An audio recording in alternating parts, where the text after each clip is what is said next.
में चुनाव होने वाले हैं और अपोजिशन जमातें सीएए और एनआरसी का मुद्दा शिद्दत से उठा रही हैं। एआईयूडीएफ सदर बदरुद्दीन अजमल का कहना है कि सीएए गैर आईनी है और उसे सिर्फ आसाम ही नहीं बल्कि मुल्क में कहीं भी नाफिज नहीं किया जाना चाहिए। इन्होंने मजीद कहा कि सीएए के खिलाफ लड़ाई जारी रहेगी। इनका कहना है कि चाय बागानों में काम करने वाले मजदूरों का मसला हल तलब है, इन्हें किसी किस्म की सहूलत नहीं है। इन्होंने मजदूरों की यौमिया मजदूरी में इजाफा करने की वकालत की। आपके दिल में गड़बड़ी है, आप वो गड़बड़ी करना चाहते हैं, तो इसलिए आसाम के लोग ही नहीं पूरा इंडिया के लोगों ने, आज आपने शाहीन बाग का घटना देखा, कितने दिन कम से कम 2-3 महीना वो लोग रमज़ान में और भूखे मर मर के भी वहाँ रहे और उन्होंने किया आंदोलन। आसाम में, पूरा आसाम में इसके खिलाफ आंदोलन हुआ और अभी इलेक्शन शुरू हो गया। लोग वोटिंग जो करेंगे वो सीए के खिलाफ करेंगे और ये बहुत जल्दी नतीजे से पता चल जाएगा। इस पूरे मामले पर बात करने के लिए हम सीधे रुख करेंगे गुवाहाटी का, जहां सामान्य नुमाइंदे निलॉय भट्टाचार्य इस वक्त जुड़े। निलॉय, आसाम में चुनाव होने वाला है, अपोजिशन जमातें सीएए और एनआरसी का मामला तेजी के साथ उठा रही हैं। जी देखिए, ये सीएए की मामला जो है, ये सीएए अब इलेक्शन में ग्रैंड अलायंस, जहां महागठबंधन कांग्रेस, एआईयूडीएफ और बीपीएफ के साथ अन्य जो वामपंथी दल है उनके साथ एक ये महागठबंधन है और महागठबंधन का और कांग्रेस का प्रमुख जो इलेक्शन का एजेंडा है वो सीएए से खिलाफत है। जो कांग्रेस और एआईयूडीएफ लोगों के पास इस मुद्दे को लेकर पहुंच रही है कि आसाम की अगर अस्तित्व, लोगों की अगर कल्चरल आइडेंटिटी है जो है उसको अगर बरकरार रखना है, उसको प्रोटेक्ट करना है, तो सीएए को लागू नहीं कर दिया जाएगा। कांग्रेस की बात करें तो कांग्रेस की जो 5 गारंटियां हैं जो लोगों के पास लेके वो जा रहे हैं, उस गारंटी में से सबसे अव्वल जो गारंटी है वो है कि असम अगर चुनकर आते हैं कांग्रेस और ग्रैंड अलायंस, तो वो ऐसे कानून लाएंगे जिसमें असम में सीएए को लागू नहीं करने दिया जाएगा।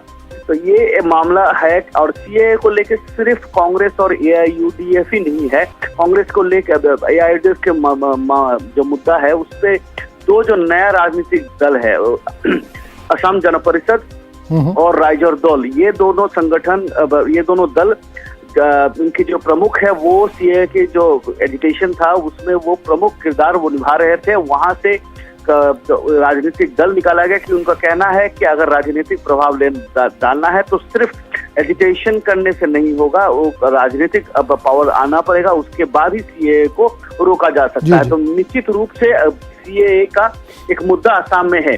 अगर आप देखते हैं 126 कॉन्स्टिट्यूएंसी में अगर सीए का मामला अगर इन्फ्लुएंस रहेगा तो कह सकते हैं हम सीए का आंशिक रूप से या माध्यमिक रूप से करीबन 30 या 35 कॉन्स्टिट्यूएंसी के ऊपर सीए का प्रभाव हो सकता है। लेकिन जब हम लोगों से पूछा गया तो बहुत लोगों का ये भी कहना है कि सीए हमारे जो अस्तित्व है उससे जुड़ा हुआ है। लेकिन जब अब असेंबली चुनाव होते हैं तो असेंबली चुनाव में लोग अपने घर के सामने की रास्ता और बिजली, पानी इत्यादि के ऊपर अगर उनको मिलता है तो उसके ऊपर वोट डालते हैं। तो बीजेपी इसलिए सीए के मामले को जानबूझकर उछाल नहीं रही है और या नहीं तो सामने नहीं ले रहा है। बीजेपी का कहना है कि ये एक युद्ध है जहां पे कल्चरल आइडेंटिटी या जो यहाँ की जो कल्चरल आइडेंटिटी के ऊपर प्रहार हो रहा है इलीगल बांग्लादेशी इमिग्रेंट्स द्वारा, उसके खिलाफ ये जंग है। अगर इलीगल इमिग्रेंट्स को या बांग्लादेशियों को रोकना है, उनको खदेड़ना है या उनके जो अग्रेशन है, क्योंकि उनका कहना है कि यहाँ की जो मठ मंदिर है उनका बहुत जमीन ऐसे हड़प लिया गया है, उनपे उसको खाली करवाया जा रहा है। यहाँ पे देखिए अब ये आहोम मुगलों का एक लड़ाई कहा जा रहा है। इसको ये कहा जा रहा है कि ये एक जो 2016 में असम बीजेपी का जो मेन वोटिंग एजेंडा था वो था कि ये बैटल ऑफ सरायघाट है, सरायघाट का युद्ध है और इस युद्ध को जीतना है। इस बार सरायघाट का युद्ध नहीं कहा जा रहा है, इस बार कह रहा है कि कल्चरल आइडेंटिटी को बचाना है और कल्चरल आइडेंटिटी को बचाना है तो निश्चित रूप से कुछ दलों को दूर रखना है। डायरेक्टली इनडायरेक्टली एआईयूडीएफ का ऊपर सीधा निशाना है, जो कि बीजेपी का कहना है कि एआईयूडीएफ एक कम्युनल राजनीतिक दल है। हालांकि एआईयूडीएफ का कहना है, एआईयूडीएफ प्रमुख बदरुद्दीन अजमल का कहना है कि ये एआईयूडीएफ कम्युनल नहीं है, कम्युनल बात 20 साल पुरानी बात है। अब हमारे पास सारे सभी धर्म और सभी जनजाति के लोग हमारे दल में शामिल है। निश्चित रूप से हम इस पे एक सर्वभारतीय और एक सेकुलर फोर्स है। अब अगर एयूडीएफ की और भी आप अगर अंदर जाके देखते हैं तो एयूडीएफ का के खिलाफत कर रहा है असम में, और का के साथ जुड़ा हुआ है असम अकॉर्ड के क्लॉज 6।